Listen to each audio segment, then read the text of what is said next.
Hey guys, Pastor Joel here. Thank you so much for watching this video. Now, I want to ask you a quick question. Have you ever heard these words?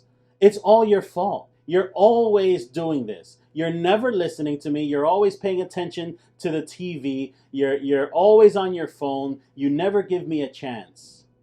Have you ever had those kind of conversations where there's just a whole lot of speaking going on and at the same time a whole lot of accusation? You see, this is the most destructive thing that we can do in relationships when we speak while accusing. If we could truly understand as human beings, if we could master the art of speaking without accusing, we would go so further along in our relationships. We would be able to actually get to the bottom of things. But the problem is we speak while accusing, and then the other person who's on the receiving end automatically gets defensive. Now, you've been in conversations where if someone accuses you of something, your defenses rise up. I mean, there have been situations where my wife, asks me a question and I automatically get defensive. She's not even intending to be harmful towards me in any way. She's asking me where the sugar is, and I'm like, well, are you saying that I lost the sugar? Like I just naturally, there's something in me that makes me get defensive, and it's in you as well. We're human beings, and we are a defensive people. We don't like to be accused of wrongdoing. And so I just want to share that with you because the Word of God actually speaks to this. The Word of God actually gives us the recipe and the formula for us to be able to learn how to speak without accusing.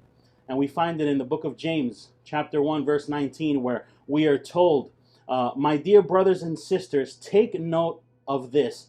Everyone should be quick to listen, slow to speak, and slow to become angry. It's not just for women. It's not just for men. It's for everyone. We need to master the art of being slow to speak.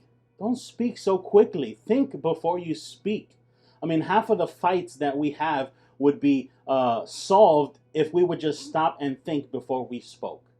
So I encourage you, think. This is something that I actually do in my own life, and I share with as many people as I can. It seems weird, but try to do this. Anytime that someone says something to you and you feel like your defense mechanism is starting to rise up, I want you to raise your eyebrows as high as you can. Now, I challenge you to be angry as you respond like this to someone. If you raise your eyebrows, now this is weird. This is not normal. If you raise your eyebrows, this is just a small technique that I've done in my own life, and it's stopped me to say something negative towards my wife or towards anyone, because you look foolish doing it.